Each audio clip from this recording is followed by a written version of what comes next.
ಕಡಲೆ ಉಸ್ಲಿ ದಕ್ಷಿಣ ಭಾರತೀಯ ಸಾಂಪ್ರದಾಯಿಕ ಉಪಹಾರ ಪ್ರಸಾದವಾಗಿ ಮಾಡುವ ಸರಳ ಮತ್ತು ರುಚಿಯಾದ ತಿನಿಸು. ವಿಶೇಷವಾಗಿ ಹಬ್ಬಗಳಲ್ಲಿ ವರಮಹಾಲಕ್ಷ್ಮಿ, ನವರಾತ್ರಿ ಇದನ್ನು ಮಾಡುತ್ತಾರೆ.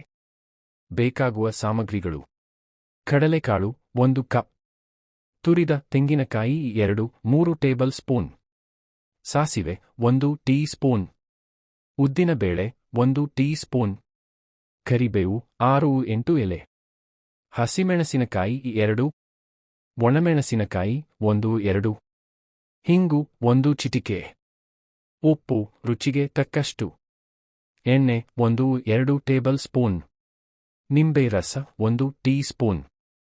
ಮಾಡುವ ವಿಧಾನ: ಕಡಲೆಕಾಳನ್ನು ಚೆನ್ನಾಗಿ ತೊಳೆದು 6-8 ಗಂಟೆ ನೆನೆಸಿಡಿ.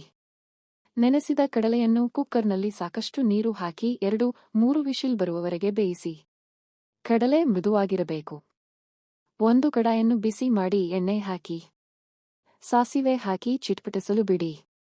ನಂತರ ಉದ್ದಿನ ಬೇಳೆ, ಒಣಮೆಣಸಿನಕಾಯಿ, ಹಸಿಮೆಣಸಿನಕಾಯಿ, ಕರಿಬೇವು ಮತ್ತು ಹಿಂಗು ಹಾಕಿ ಸ್ವಲ್ಪ ಹುರಿಯಿರಿ. ಬೇಯಿಸಿದ ಕಡಲೆಯನ್ನು ನೀರು ತೆಗೆದು ಕಡಾಯಿಗೆ ಹಾಕಿ, ಉಪ್ಪು ಹಾಕಿ ಚೆನ್ನಾಗಿ ಕಲಸಿ 2-3 ನಿಮಿಷ ಹುರಿಯಿರಿ.